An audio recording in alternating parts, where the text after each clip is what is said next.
the we are now opening to the members yung pagtatanong sa ating mga other resource persons. Yes, you may you are excused, Secretary Remulla.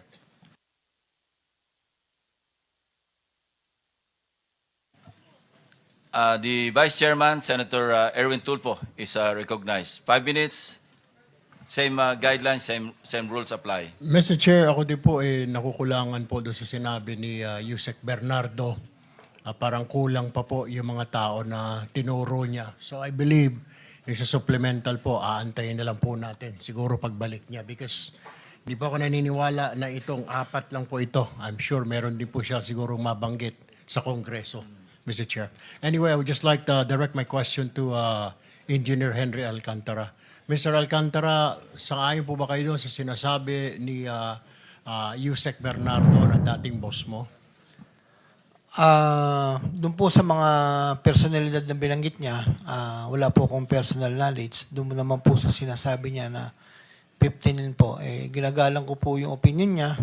Pero ako po talaga ay 25 po at kung ano po yung nasa affidavit ko, yun po ang dinadala ko po. Pinadadala ko po sa mga driver po. So magkaiba po yung sinasabi niya na 15% doon sa sinasabi niyo na 25% ang dinadala niyo po sa kanya.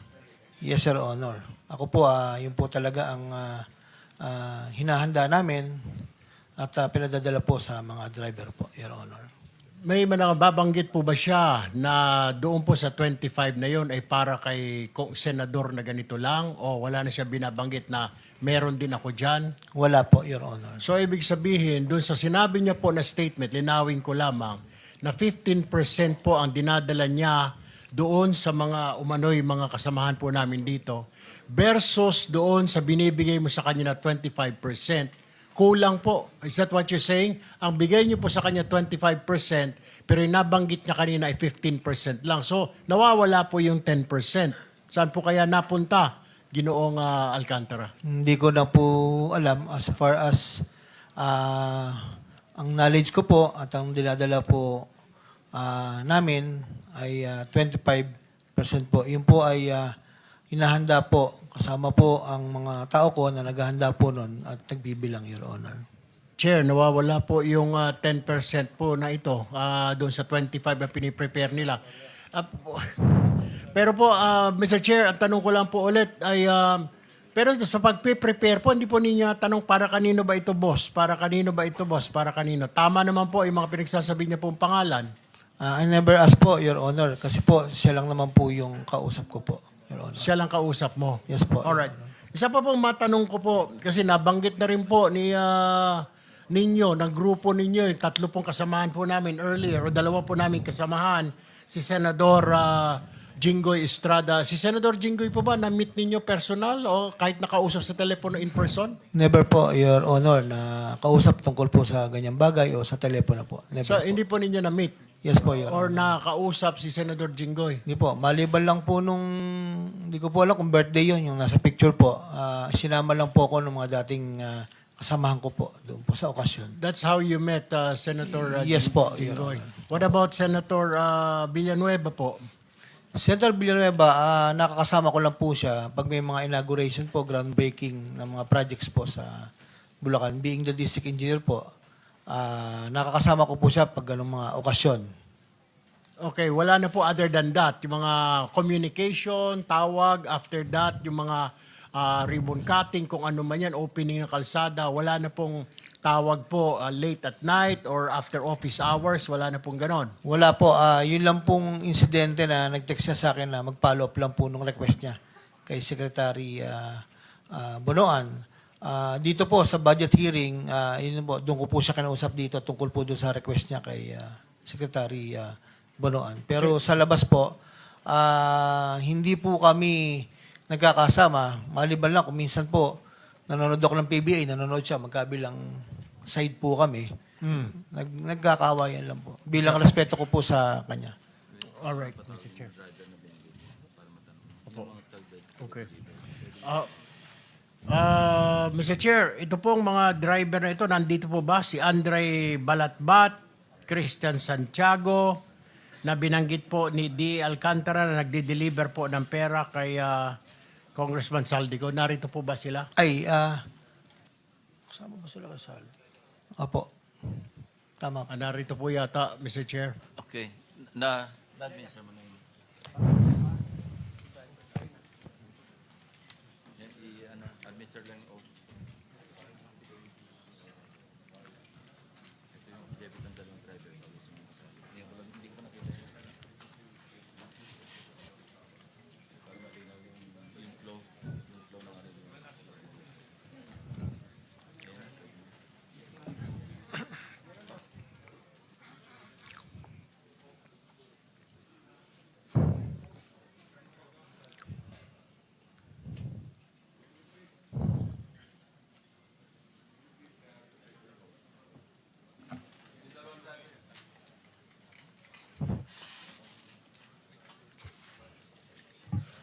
Yung kanang kamay po. Do you swear or affirm to tell the truth, the whole truth, and nothing but the truth in this proceeding? Yes, Your Honor. Salamat.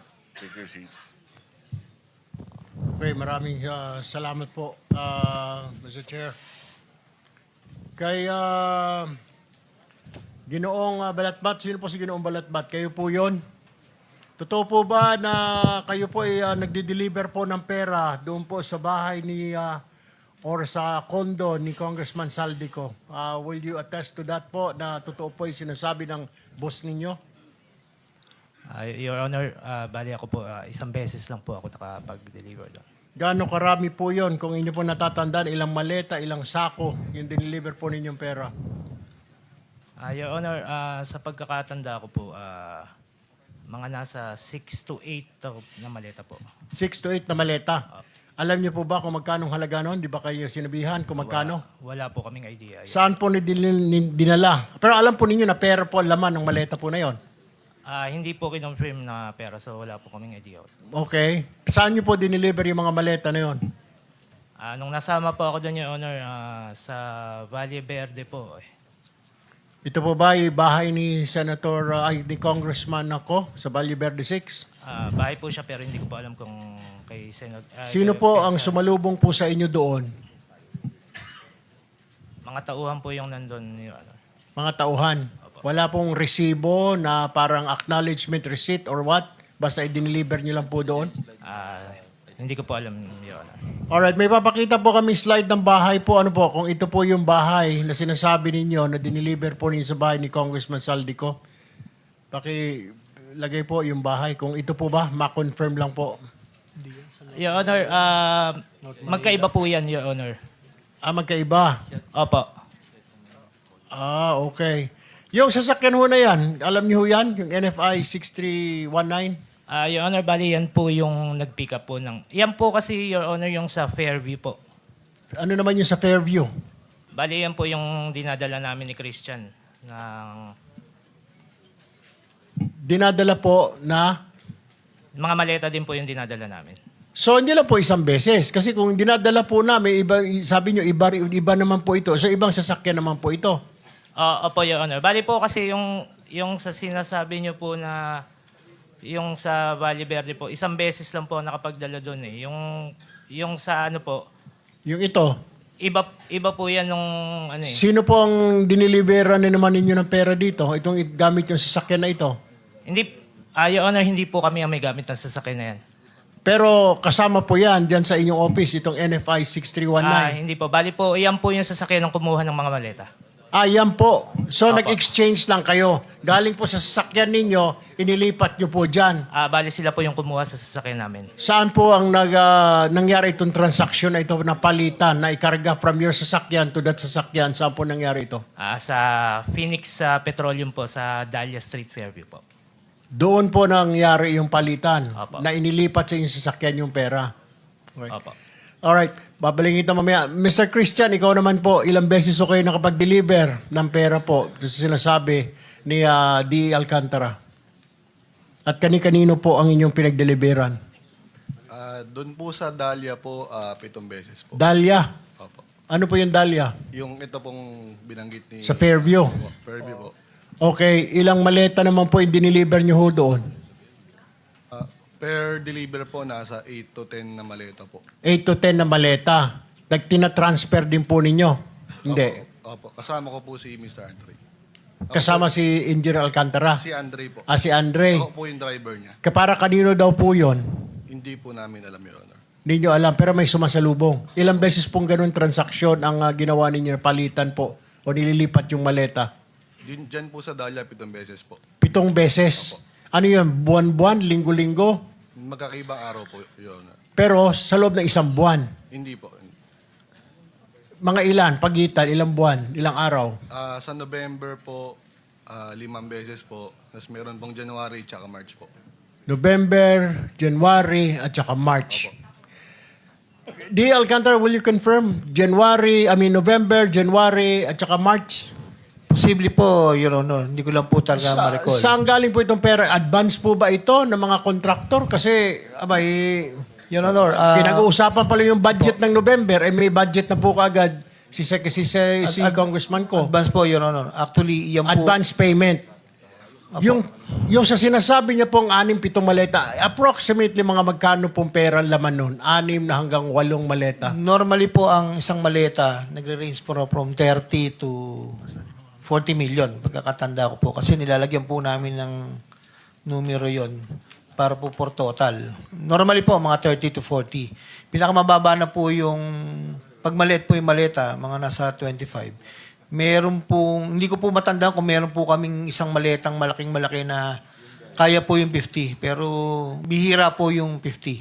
30 to 40 po normally ang isang maleta po. For the information po, yan pong pictures na yan, hindi rin po namin talaga alam kung saan po sila magpapalitan. Pero ang pagkakatanda ko po, yan po yung mga, hindi po kay Kong Saldi yung delivery na yan. Dahil ang kay Kong Saldi po ay puro sa Valle Verde at sa BGC. Sino po yan?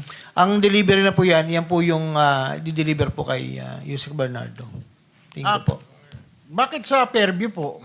Hindi po namin alam. Meron lang pong binibigay na number. Tapos inuutos ko po dun sa chief of staff ko, kay Carlo. And si Carlo na po ang nakikipag-usap sa mga driver. At hindi ko po, kahit po ako, si Engineer Bryce, si Engineer JP, hindi po alam kung saan po talaga ang location po. Basta yung number lang po, kukontakin lang po ni Engineer Carlo na ibinigay po sa akin, binigay ko po sa kanya. Then siya na po yung magpe-prepare and then iuutos na po sa, di ba si Carlo ang nag-ano sa inyo? Dalawa. Sino po si Engineer si Carlo po? Siya po yung chief of staff ko na kumukuha po sa proponent po. So, nandiyan po ba si Mr. Carlo? Naimbitahan po ba, Mr. Chair? Alam ko, Pwede po ba matanong natin? Kasi parang, so si Carlo ang tinatawagan po ng proponent.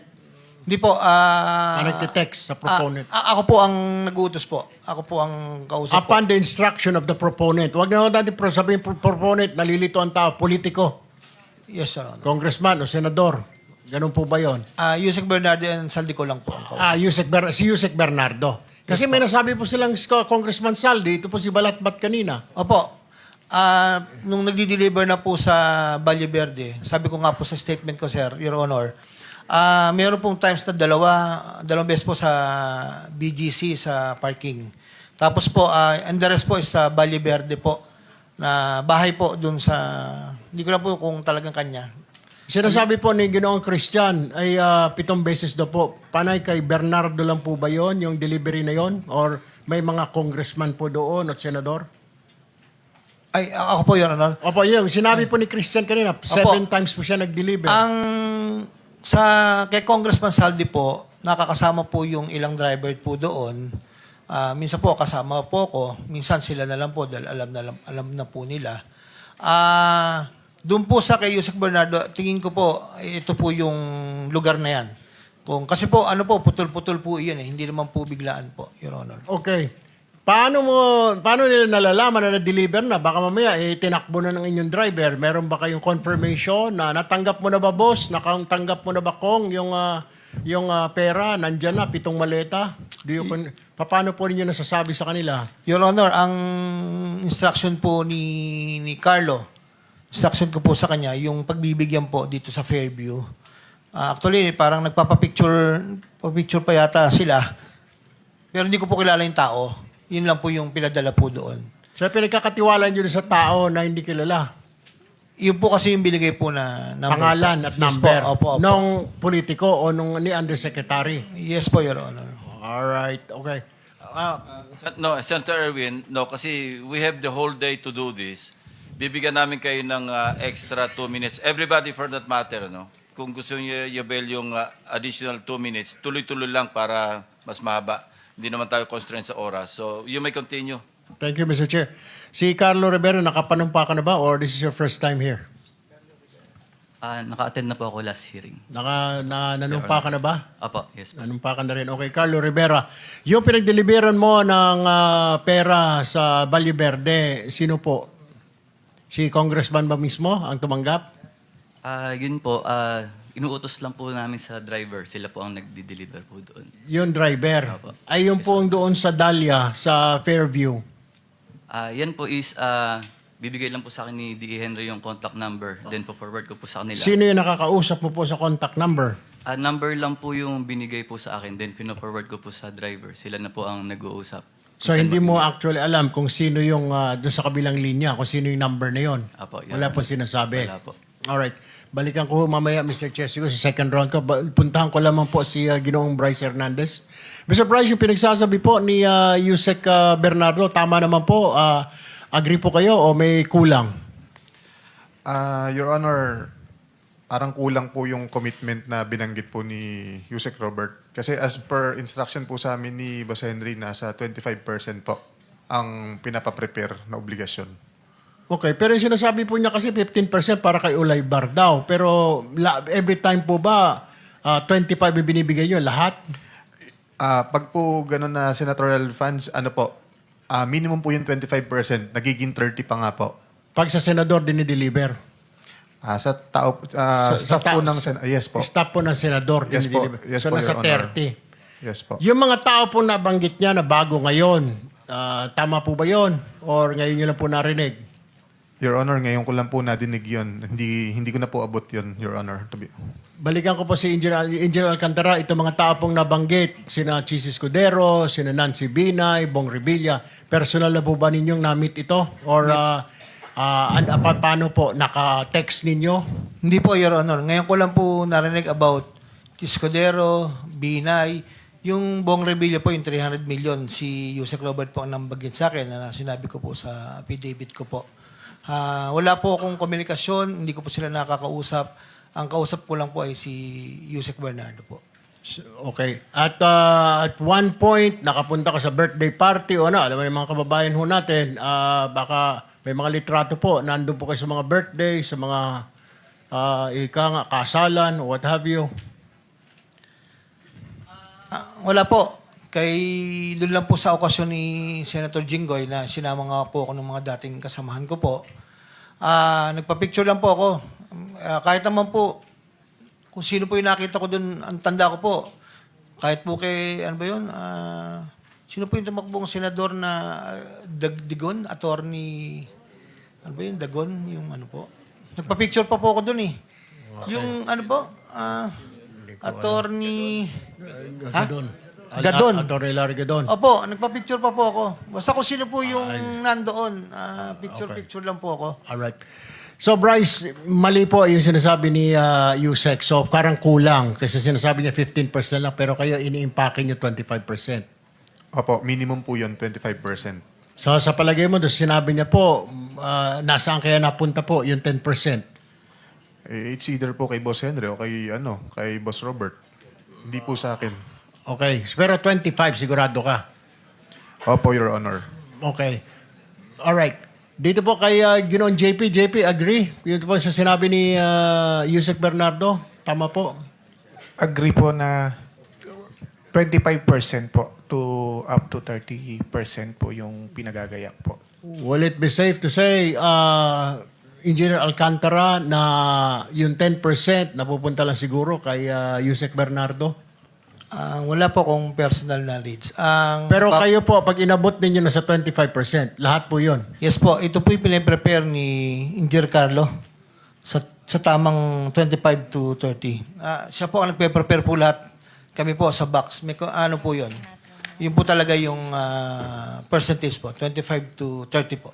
Your Okay, Honor. kaklarify ko lang, Yusek, pag congressman, senador, 30% po ba ang binibigay ninyong komisyon o yung pinapadala ninyo? Your Honor, kay Congressman Saldi po is 25 nga po. Kay sa senador po, wala po akong knowledge. Basta si Yusek Bernardo po ang nagsasabi sa akin na ganun po.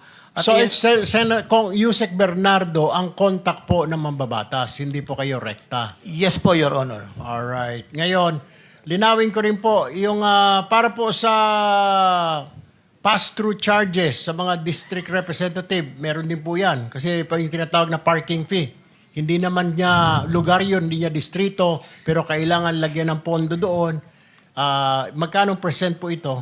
5% po, Your Honor. Hindi 6%, 5%. Meron pong panahon na nag-6 po dun 2024.